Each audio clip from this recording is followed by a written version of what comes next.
የኤርትራን የሀገር ዕውቅና መሳብ የኤርትራን የሀገር ዕውቅና ማንሳት የኤርትራን ሀገርነት መቀልበስ ከባድ ድረስ ነው። በጣም ከባድ ድረስ ነው። የሚያነጋግርም ድረስ ነው።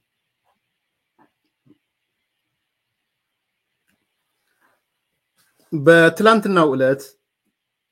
ሆርን ሪቪው የሚባለው የምርምርና የህትመት ፕላትፎርም አንድ አነጋጋሪ መጣጥፍ አውጥቷል። ይሄ ለሁላችሁም እንደምታውቁት ሆርን ሪቪው በአብዛኛው ፖሊሲ ሪኮመንዴሽን የፖሊሲ ምክር ሐሳብ የሚያቀርብ ተቋም ነው። እንትን ፕላትፎርሙ ያ ብቻ ሳይሆን የመንግስት ቅርበት ያላቸው ባለስልጣናትም አስተያየታቸውን የሚጽፉበት ነው። በቅርብ ቀን የተጻፉ የመንግስት ኃላፊዎች እና ቅርበት ያላቸው ለመንግስት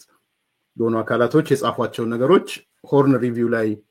አግኝተናቸዋል። ከዚህ አንፃር በባዶ ምንተው ነገር አይደለም። የዚህ ለየት የሚያደርገው የጽሁፉ ባለቤት የለም። አቶ ሌንጮ ባቲ ነው ወይም ዲና ሙፍቲ ነው የምንለው ነገር የለውም። ባለቤት አልባ ፖሊሲ ሪኮመንዴሽን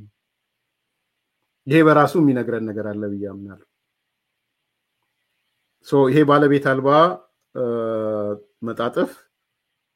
ጠንካራ ነገሮችን ነው ያስቀመጠው። ቀደም እንዳነሳሁት ይሄ ዝም ብሎ ተራ ተቋም አይደለም። የመንግስት ትላልቅ ኃላፊዎች የግላቸውን አስተያየት የሚጽፉበት ውይይት የሚደረግበት ነው። ከዛ ተቀብሎም ብዙ ሚዲያዎች የሚቀባበሉበት ነው። ሰሞኑንም እናንተም ጠይቃችሁ ነው ከሌለ ለምን አላቀረብከውም ምናምን ብላችሁ ማቀርባችሁልኝ አስተያየት ሰጥቼበታል። ስለዚህ ፖሊሲ ሪኮመንዴሽን ይዞ መጥቷል ባለቤት አልባው መጣጥፍ።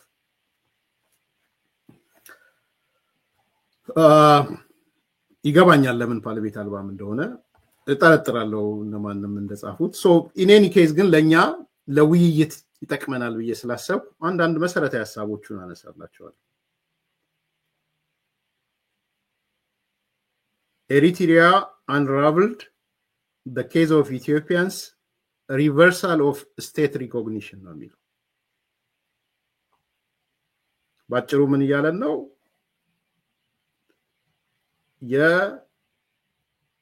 የኤርትራ መንግስትን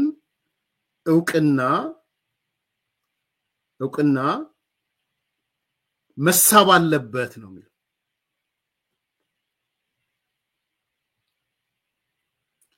ፎቶ የተጠቀመው የሄርማን ኮን ያለበትን፣ ኢሳያስ አፈወርቂ ያለበትን፣ መለስ ዜናዊ ያለበትን እና ሌንጮ ለታ ያሉበትን ነው የተቀመጠው። ያም ምክንያት ያለው ይመስለኛል የዛ የለንደኑ ስብሰባ ማለት ነው።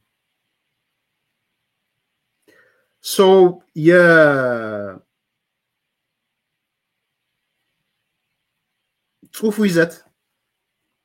አንድ ሁለት ሶስት ብዬ አነሳላችኋለሁ። በዛ ጽሁፍ ላይ ያለው ግን በደንብ መብላላትና መወያየት አለብን። እኛ ጋር በተወሰነ አንስተነዋል መሰለኝ አፈወርቅ ስሙ ሲነሳ ሰማሁኝ። ኤኒዌይስ ይዘቶቹ ላይ ምንድነው የሚለው ጸሐፊው ስም አልባው? እንደ አውሮፓ አቆጣጠር በ1993 ኢትዮጵያ ለኤርትራ ዕውቅና መስጠቷ የተወሰደው መሰረታዊ ምክንያት ይላል። ያኔ 93 እንደ አውሮፓ ማለት በኢትዮጵያ 83 አካባቢ ማለት ነው፣ ወይም 80 ስንት ነው ቁጥሩት? 85 87 85 ኢትዮጵያ እውቅና የሰጠችበት ምክንያት ይላል የዛኔ ለኤርትራ አንደኛ እርቅ ለማምጣት ነው ይላል ሁለተኛ ለትብብር ነው ይላል ሶስተኛ ለተራዘመ ዘመናት የተካሄደውን የእርስ በርስ ጦርነት ማብቂያ ተደርጎ ነው ይላል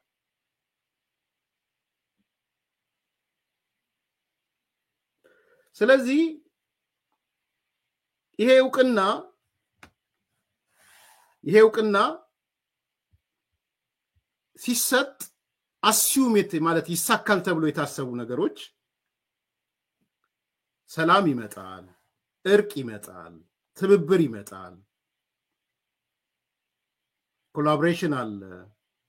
እንትኖች አሉ የተራዘመው ጦርነት ይቀራል ከሚል እሳቤ ነው ይላል ኢትዮጵያ ያንን እውቅና የሰጠችው ማለት ነው ይሄ እውቅና በእንግዲህ በተርም በዚህ በእንግዲህ በህጉ ቋንቋ ይሁን በምኑ ቋንቋ አላቅም እኔ ብዙ አላቀውም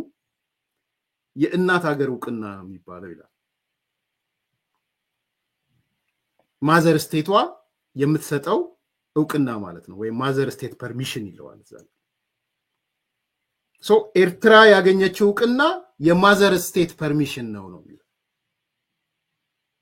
አሁን ሶማሊላንድ እና አይታችሁ ከሆነ እውቅናው ያስቸገራት ማዘር እናት ሀገሯ ሞቃዲሾ ስላልሰጠቻት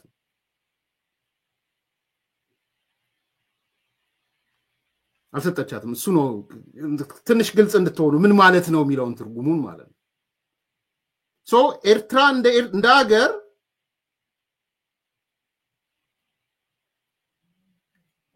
የእውቅና ያገኘችው በዋናነት የማዘር ስቴቷ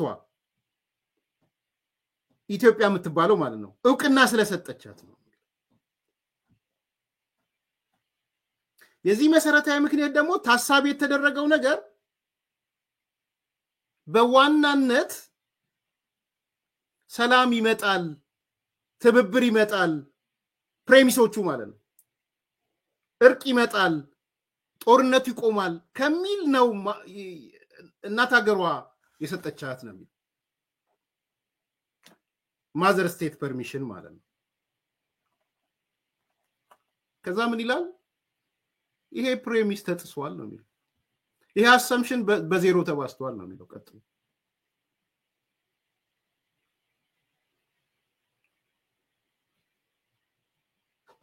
ከ3 አስርተ ዓመታት በኋላ ግን ዛሬ ላይ ቆመን ስንመለከተው እናት ሀገር እውቅና የሰጠችበት ምክንያቶች አልተሳኩም ይላል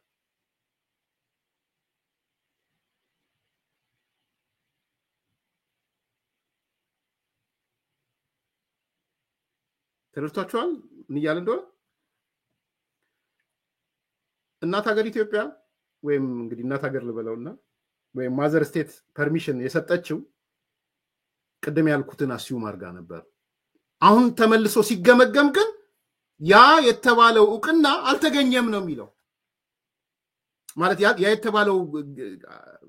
ውጤት አልተገኘም ነው ቆመን ስንመለከተው እናት ሀገር እውቅና የሰጠችበት ምክንያት ማለት ነው ስለዚህ ነው ብሎ የሚያነሳው አንደኛ የኤርትራ ኃይል አዋኪ ሆኗል ዲስቴብላይዚንግ ፎርስ ሆኗል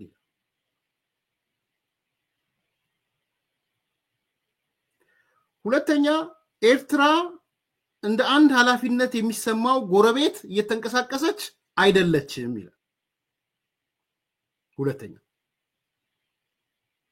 ሶስት እኔ ነኝ 1 2 3 ምለው በነገራችን ላይ ከማስታወሻ ያንሳል ኤርትራ የአገር ቁመና አታለች ይላል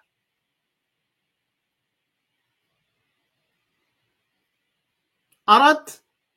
የእናት አገርዋን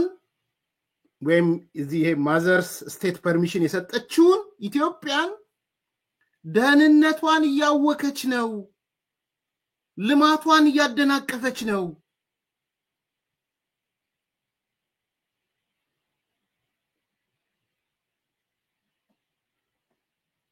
ይቀጥልና ከናት አገሯ ታሪካዊ ጠላቶች ከሆኑት እንደ ግብጽ ያሉ አካላት ጋርም በመተባበር እውቅና በሰጠቻት ማዘር ስቴት ላይ አለመረጋጋት እየፈጠረች ነው ኢቭን የባህር በር ሌሎች አምቢሽኖቿን እያደናቀፈች ነው ባጎረስኩ እጄን ተነከስኩ ነው አልነው ያለች ያለችው ይሄ ጽሁፍ ባለቤት አልባው ሰው ጽሁፍ ባጎረስኩ እጄን ተነከስኩ ነው ይያላል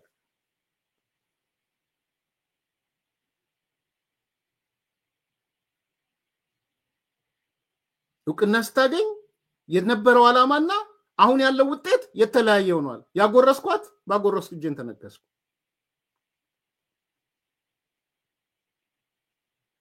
እንትኑን እንድታያይዙት ብዬ ነው ፕሬሚሲዮንና በዛ ላይ ያሉትን መከራከሪያ ነጥቦች ማለት ነው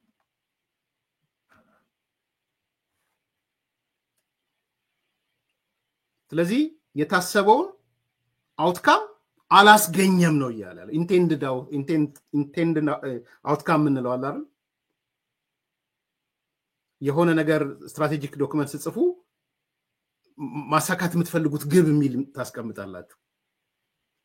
የግብ ስኬት መለኪያችሁ ማለት ነው ሶ ያንን ማሳካት የምትፈልጉትን ግብ እያሳካ አይደለም ሎጂካል ሪዝኒንግ ነው እየተጠቀመ ያለው ቴንክ አይ ሌጋል ፐርስፔክቲቭም አለው መጣበታል ሶ ይሄ intended outcome ነው ሶ ያንን የምትፈልጉትን አቴን ማድረግ የምትፈልጉትን አውትካም እያመጣላችሁ አይደለም የፈለጋችሁት ሰላም እንዲመጣ የፈለጋችሁት ልማት እንዲመጣ የፈለጋችሁት ትብብር እንዲመጣ የፈለጋችሁት እናንተም አብራችሁ እንድታድጉ እንጂ ባጎረሳችሁ እጃችሁ ሊነከስ አይደለም ሶ ይሄ የሚለው ሰውዬ ባለቤት አልባው ጽሁፍ ፖሊሲ ሪኮማንዴሽኑ ባጎረስኩ እጄን ተነከስኩ ነው አልነው ያለው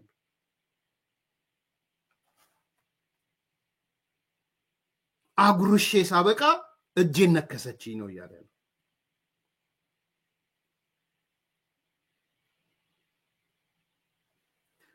ስለዚህ ስትራቴጂክ ጥያቄ ከዛ በኋላ ይጠይቃል ይሄ ባል ጽሁፍ የፖሊሲ ሪኮማንዴሽኑ ማለት ነው ሶ ዋት ይልና ከባዱ ግን ልንሻሻው የማንችለው ጥያቄ ነው ቀጥሎ የሚያቀርበው ከባድ ነው ግን ልንሻሻው አንችልም የሚል ጥያቄ ነው ምንድነው ያ ጥያቄ ይላል እውቅና የሰጠችው እናት ሀገር ኢትዮጵያ የሰጠችውን እውቅና ለዘላለም የሚሰራ ነው ወይ ኤርትራ እንደ ሀገር መቆም ባቃታት ዲስፋንክሽናል ናት ያለ መረጋጋትም ምክንያት ሆናለች ሶ እውቅና መስጠታችን አልተቀመንም ነው ያለው በዚህ ምክንያት የሰጠነው እውቅና ቋሚነት ያለው ለዘላለም የሚሰራ ነው ወይ በጣም ከባድ ጽሁፍ ነው በነገራችን ላይ እንዲህ ስናቀርበው በቀላል ያያችሁት ከሆነ በቀላል እንዳታዩት አስደንጋጭ ጽሁፍ ነው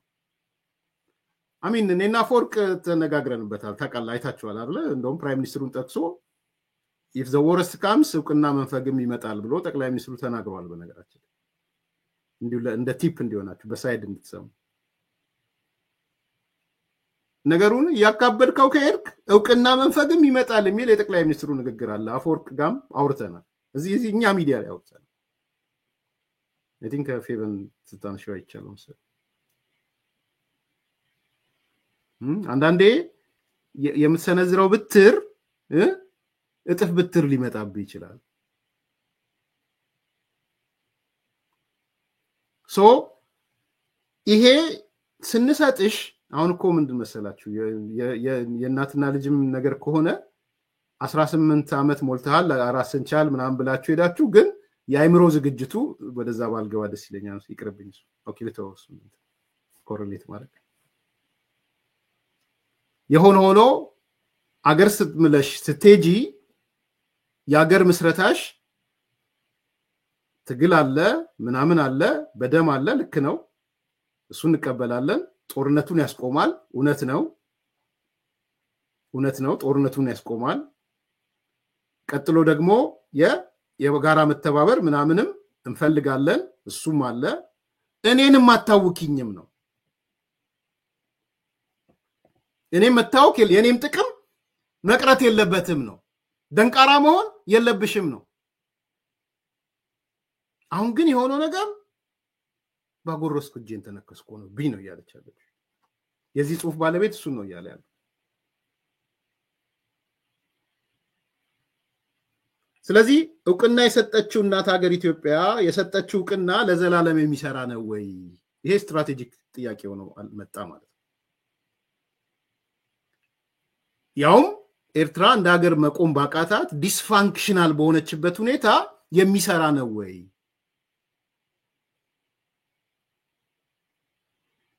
ስለዚህ ይሄንን እውቅና ኢንዴፊኒትሊ ማቆየት አለብን ወይ ነው ጥያቄ ዲስፋንክሽናሊቲ ያያል የማይቀጥል ነገር ያያየን የውከት ምንጭ መሆኑን ያያየን የተፈለገው ውጤት እንዳላመጣ ያወቅን የሰጠነው እውቅና እናት ሀገሯ የሰጠችው ወይ ማዘርስ ስቴት ፐርሚሽን የሰጠችው እውቅና ማለቂያ ኢንዴፊኒት ነው ወይ የሚል ጥያቄ ነው የሚያነሳው ተወያዩበት ተነጋገሩበት ጻፊው ይቀጥላል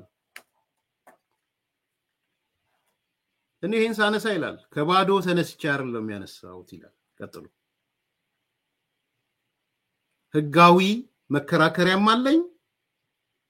ስትራቴጂክ ግራውንድም አለኝ ነው የሚለው ሰውየው ጻፊው ዝም ብዬ ህልም ታይቶኝ ወይም ከንዴት ተነስቼ ወይ ምናምን ሳይሆን ህጋዊ መከራከሪያዎችም አሉኝ ስትራቴጂክ ግራውንድም አለኝ ነው ሰው ከህግ አንፃር ከስትራቴጂክ እንትንም አንፃር ያስኬዳል ነው የሚለው ማለት ነው ጻፊው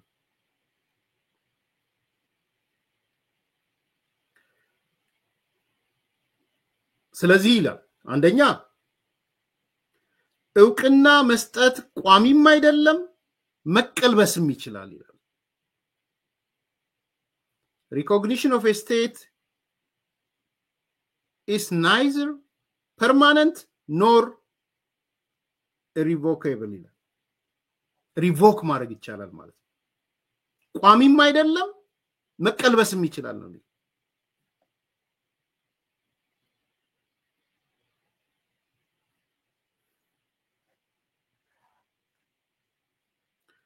የዓለም አቀፍ ህግ መጀመሪያ ታሳቢ የተደረገው ነገር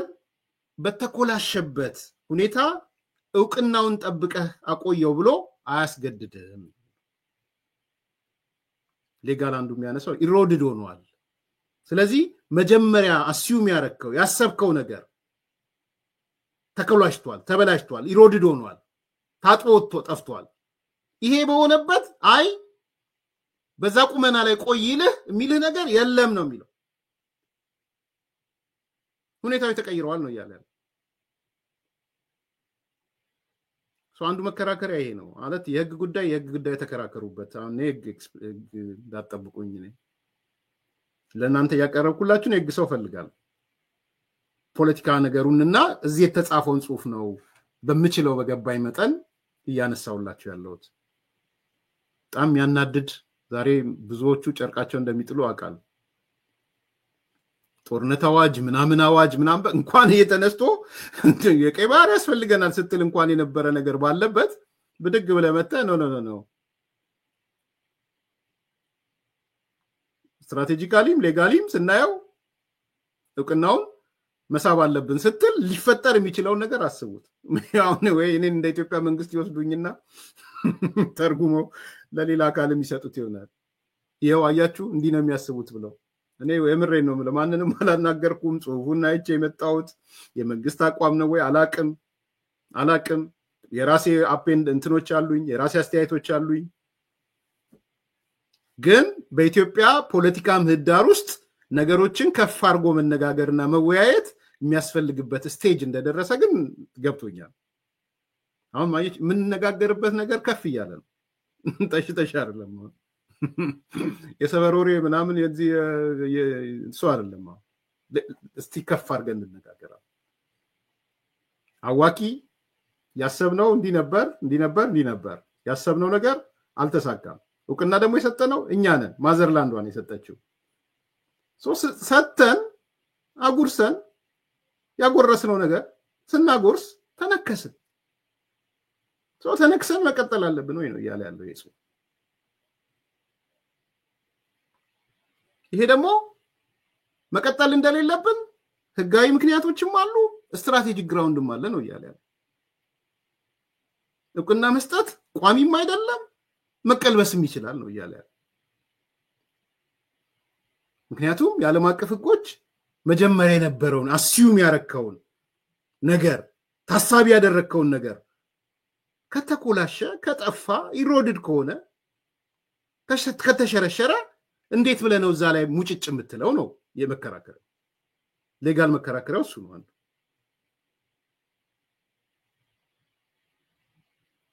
ይሄ ደግሞ አንዳንድ የዓለም ተምሳሌቶችን ያነጻል እዚህ ውስጥ ነከሌ ያለ የሚያነሳቸው ነገሮች አሉ ለምሳሌ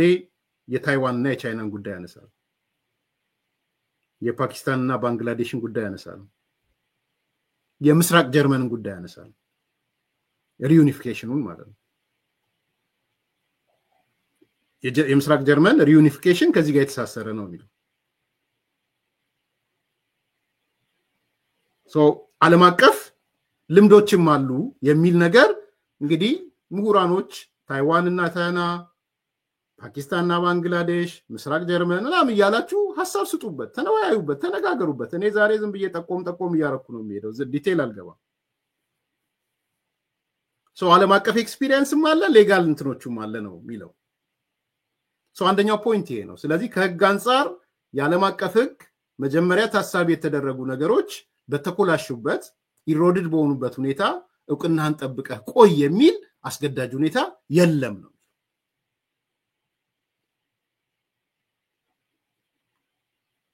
ይሄ ሪዩኒፊኬሽኑ ነው ሁለተኛ ምክንያት ጻፊው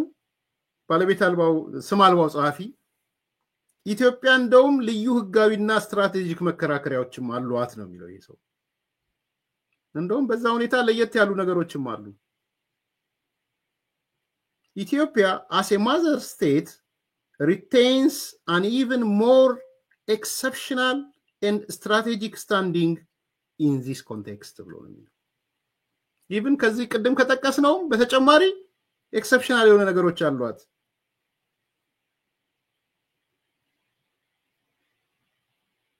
ከድንበር ከምናምን ጋር የተጣሱ ነገሮች አሉ እንደውም ከዛ በላይ ቀደም ከተቀስናቸው ኤክሰፕሽናል ነገሮችም አሉ ነው የሚለው ሁለተኛው ነጥብ እሱ ነው ሶስተኛ ኮንቬንሽኖች የሚጠቅሳቸው ኮንቬንሽኖች አሉ ህግ ስላነሳችሁልኝ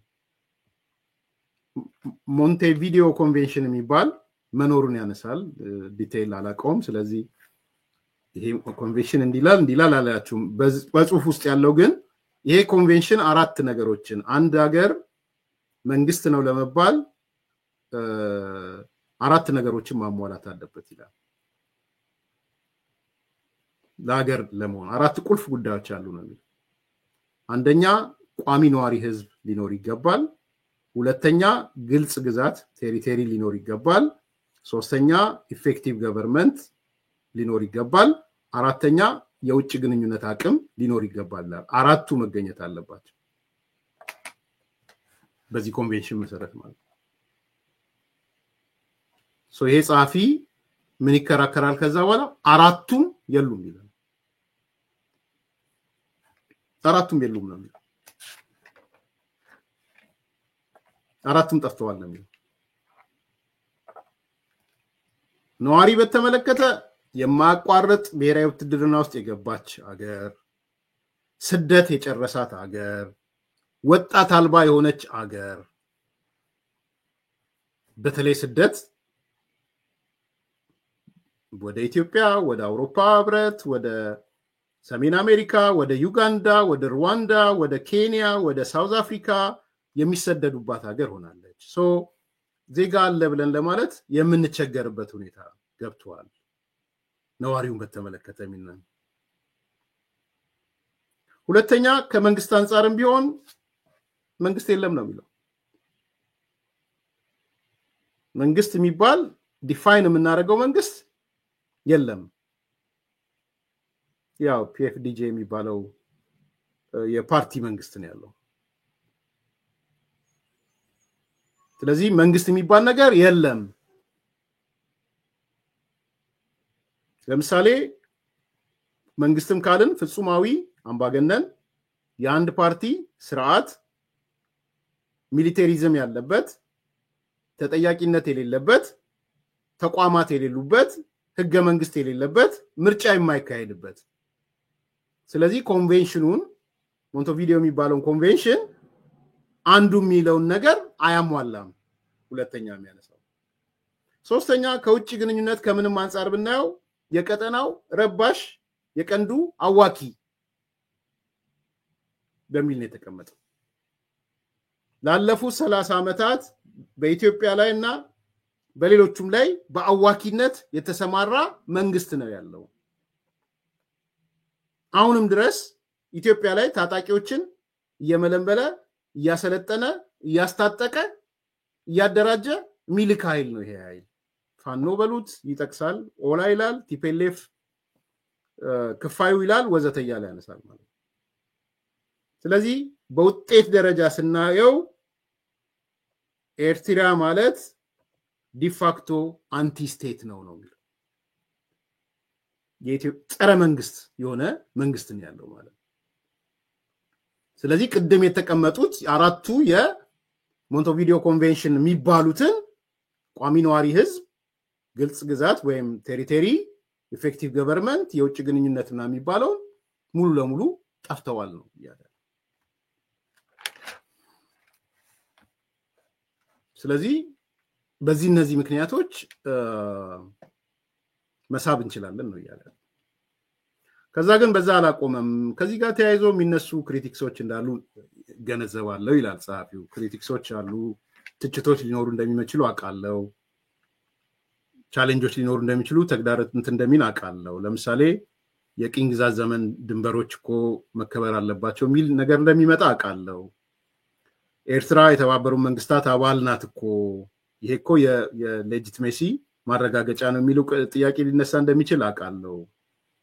ከሌሎች አካላት የሚመጣ ማስጠንቀቂያ ቀጠናውን ማወክ ነው ምናምን ተብሎ እንደሚመጣም አውቃለሁ ይላል። ለዚህ ክሪቲክስ ደግሞ መልስ አዘጋጅቷል። የቅኝ ግዛትም ቢሆን ኃላፊነት ለሚሰማው አካል ነው የሚሰጠው። የተባበሩት መንግስታትም የሁከት ምንጭ ለሆነ አካል መፍቀድ የለበትም ወዘተ እያለ መከራከሪያዎችን ያቀርባል። ኤኒዌይ ሲጠቃለል ኢትዮጵያ በ1993 የሰጠችው እንደ አውሮፓ አቆጣጠር የሰጠችውን ውሳኔ መቀልበስ ትችላለች።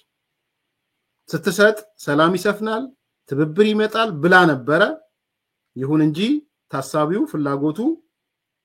ሳይሳካ ወደ ትራንስፎርም ያደረገው ወደ ሊያቢሊቲ ነው የሆነባት። ሊያቢሊቲ ለሆነባት ነገር እንዴት ነው የምትፈቅደው ነው? ሊያቢሊቲ ሆኖበታል ነው ያለው። እውቅናዋን ታንሳ። ትራንስፎርም ያደረገው ወደ ሊያቢሊቲ ነው ያለ ነው። ስለዚህ ታንሳ ነው የሚለው በጣም አከራካሪ፣ አነጋጋሪ፣ ከባድ ነው። እንደ አንድ ኢሹ ዲስከስ ሊደረግ ይችላል። በግሌ ብትጠይቁኝ ግን ማጠቃለያ አስተያየቴ ነው እኔ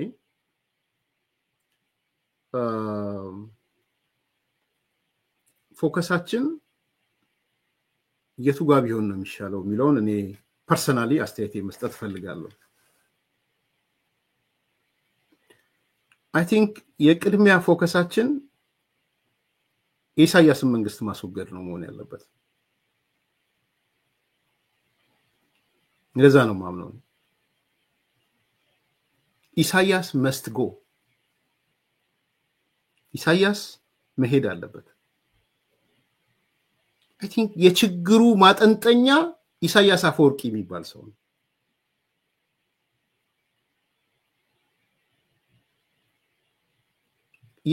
የምናስበውን ነገር በሙሉ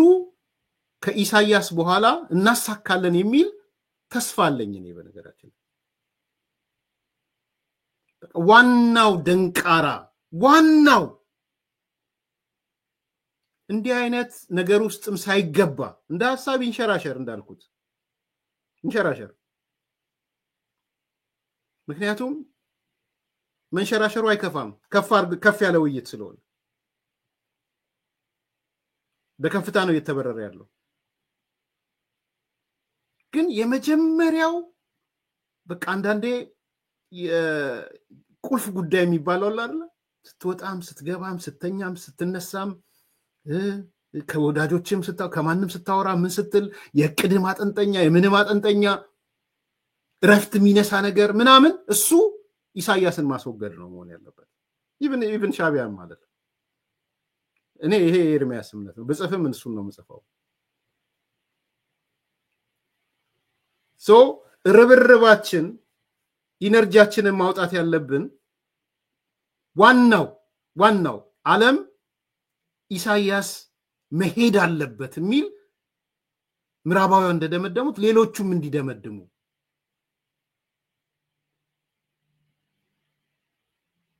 ኢሳያስ ከሄደ እኔ ምናልባት 75-70% የሚመጣው መንግስት ከኢትዮጵያ ጋር ተደራድሮ ምናልባትም in the long run አንድ የኢኮኖሚ ማህበረሰብ የምንፈጥርበት ሁኔታ ይፈጠራል ብያለሁ ማለት within 20 years አንድ ኢኮኖሚ ማህበረሰብ እንፈጥራለን በ20 ዓመት ውስጥ አንድ ኢኮኖሚ ማህበረሰብ ከፈጠርክ ምን ድንበር ጉም ይሆናል እኮ ከዛ በኋላ አሁን አውሮፓ ህብረት ድንበር ነው ለአውሮፓ ህብረት እንግሊዝ ዝም ብላ የሆነ እንትን ሆነች ብሪክስ ምናምን ብላ መጣችና አሁንም እኮ ዲቤት ነው እንግሊዝ ውስጥ ያለው ብሪክስ ማውጣት አለብን የለብንም ብለው እንጂ አውሮፓ ውስጥ ድንበር ቫል ዳዋጋሎ አንድ ገንዘብ አንድ ምናምን ፈጥረው ስለዚህ እኔ የችግሩ ማጠንጠኛ ኢሳያስ አፈወርቂ ይባላል ለኔ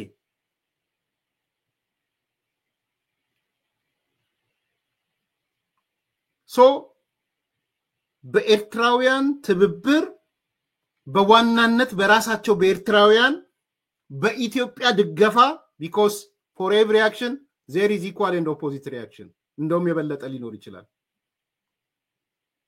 ቅድም የተዘረዘሩት ስማልባው ጻፊ የጻፈው ላይ የዘረዘራቸው ነገሮች እኛም ማድረግ እንችላለን ተቋሚ ደግፋል አይደል እኛም በይፋ ኢህአዴግ እኮ የተቸገረው ሻቢያ ተቋሚ እየደገፈ እያስታጠቀ ከኤርትራ ከግብጽ እየወሰደ የኛ መንግስት የነበረው ኢህአዴግ ግን ዝም ብሎ ነው የተቀመጠው ዝም ብሎ ነው የተቀመጠው ኖ ለዛ አክሽን ሪአክሽን ያስፈልጋል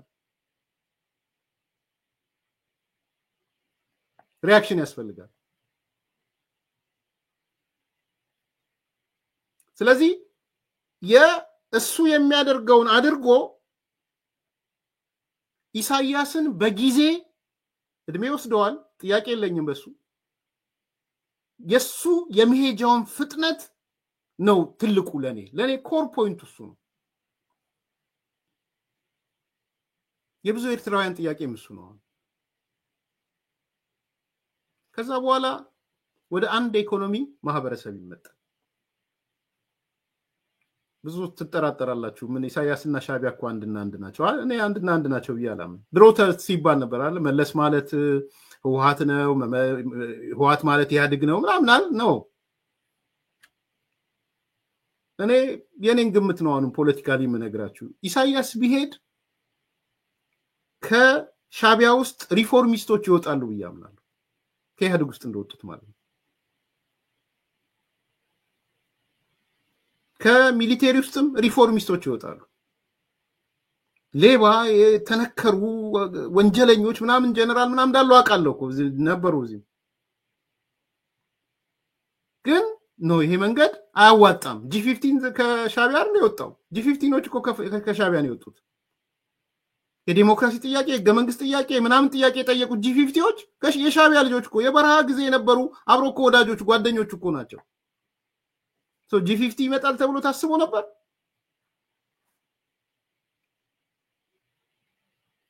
ስለዚህ ትልቁ ስራ የኢሳያስን ማስወገድ ስንል ሻቢያ ችግር አለው ብዬ ስለማላምን ነው ሪፎርሚስቶች ይወጣሉ ብዬ አምናለሁ ኢቭን ሚሊቴሪ ውስጥም ሪፎርሚስቶች ይኖራሉ ብዬ አምናለሁ እን መስራት ያስፈልጋል ብዬ አምናለሁ የኤርትራ መከላከያ መጠበቅ አለበት ኤርትራ እንደ ሀገር መፍረስ የለባትም በነገራችን በፍጹም ኤርትራን የሚያፈርስ ስራ ማፍረስ ማለት ነው ሴንስ ይሄ እነሱ እንደሚያስቡት በዘር በምናምን መበተን አይደለም እሱ አይጠቅምም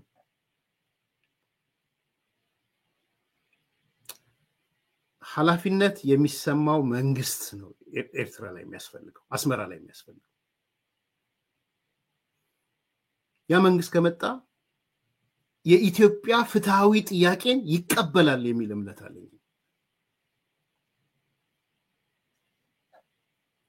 ፍትሃዊ ስለሆነ ሌላ እኮ አይደለም ፍትሃዊ ስለሆነ ህጋዊ ስለሆነ ሌላ አይደለም በጉልበት አልጠየቅንም በምን አልጠየቅንም የሄደበንን በቅሎ በፍትህ አደባባይ ነው እየጠየቅን ያለን በጉልበት አይደለም ስለዚህ በአንድ ሳይድ ፍትሃዊነትን የሚያይ በሌላ ሳይድ ደግሞ ኢኮኖሚያዊ ጥቅሙን የሚያይ ከኢትዮጵያ ጋር ካልተጣበቀ የኤርትራ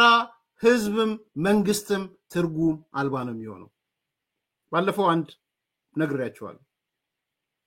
የቅርብ ጊዜ ወዲህ የገባኝ ነገር ምስራቅ አፍሪካ ላይ ኢኮኖሚውን ኢትዮጵያ ላይ ማስተኛት ያልቻለ አገር አያድግም ኩራት ቲቢት አይደለም ይሄ ያያዩት ካለውት ነገር ተነስቼ ነው የምስራቅ አፍሪካ ሀገሮች የኢኮኖሚ አውታራቸው ሞተራቸው ኢትዮጵያ ናት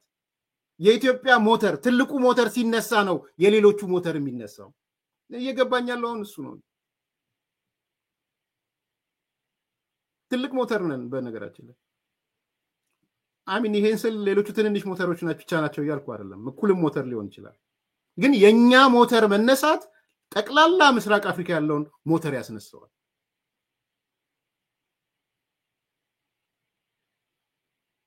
ስለዚህ የኛን ሞተር ስናስነሳ የኛ ትልቅ ስለሆነ ተመልከቱ ትልቅ ሞተር ይሄ ሜካኒካል ላይ የምትሰሩ ሰዎች ዊሉን ስታስነሱት እዚ ሊደርሺፕ ላይ ማለት ትልቁ ዊል የኢትዮጵያ ነው አይደል ትልቁ ዊል ትናንሽ ዊሎች ግን አሉ አይደል ፍጥነታቸው የቱ ነው የበለጠ የሚፈጥነው ትልቁ ዊል አንዴ መጥቶ እስኪሄድ ትንንሾቹ 3 4 ይመጣሉ የኛ ትልቁ ዊል መንቀሳቀስ ማለት እኛ በ2% ብናድግ እነሱ በ6% ያድጋሉ ኤርትራውያን ከኢትዮጵያ ጋር ከተጣበቁ እኛ በ6% ምናድግ ከሆነ እነሱ በ18% ያድጋሉ 3 እጥፍ ያድጋሉ 2 እጥፍ ያድጋሉ because ትልቁ ዊል ተሽከርክሮ ዋመቱ እስኪመጣ እነዛ ፍጥነታቸው ፈጣን ነው ስለዚህ የትልቁ ዊል ምንድነው በአማርኛ መዘውር ነው ምንድነው መሽከርከር ስኩል ምንድነው ትልቁ መዘውር ወይ እንትን ሌሎቹን ትንንሾቹን ያፈጥናቸዋል ኢትዮጵያ ትልቁ ዊል ናት ስኩሌታ ነው ምንድነው የሚባለው ላጠቃለው ሌላ ውስብስብ እንዳይል የኢትዮጵያ ኢኮኖሚ ትልቅ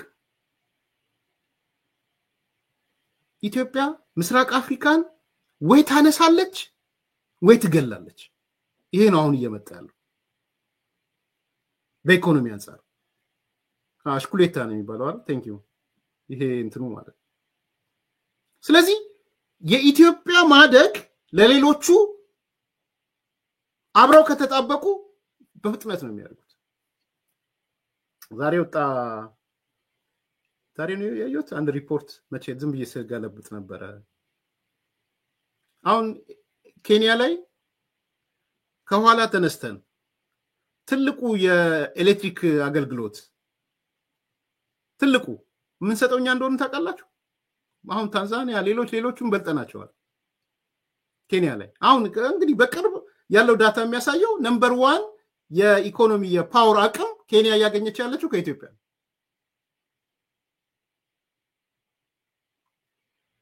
ነው። ስለዚህ በዚህ መልኩ ከሄደ ኤርትራ ሰላም ብትሆን አይቸግረንም። ለኤርትራ ከጫፍ እስከ ጫፍ መብራት አገልግሎት ኃይል ለመስጠት ኢትዮጵያ ትቸገር።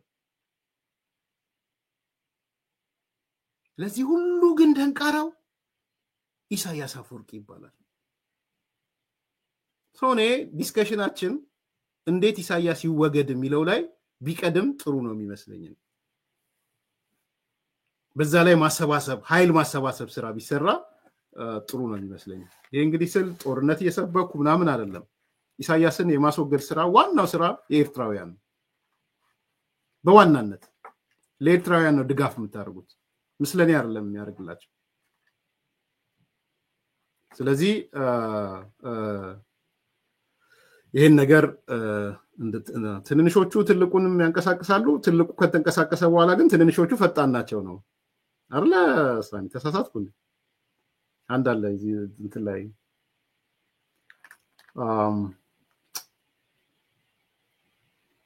ምን ላይ ነው ዊልስ አለ ቢግ ኮንሴፕት ነው from ይሄ ምንድነው from good to great አንድ ኦርጋናይዜሽን ከጥሩነት ወደ ታላቅነት ሲሄድ አንዱ ከሚከተላቸው ነገሮች አንዱ the will theory ነው የሚባለው። so will theory ምንድነው? እንደተባለው ትልቁ ሲንቀሳቀስ ትንንሾቹን በፍጥነት ያንቀሳቅሳቸዋል። የትንንሾቹ መንቀሳቀስም ትልቁን ያንቀሳቅሰዋል። ሚቹዋል እንትን አለ። so እሱን ነው ያነሳ ያለሁት። thank you ሳሚ። የዛሬ ይሄን ይመስላል። አስተያየት ካላችሁ አቅርቡ፣ ላይክ አርጉ፣ ሰብስክራይብ አርጉ፣ ሼር አርጉ። መልካም ቀን።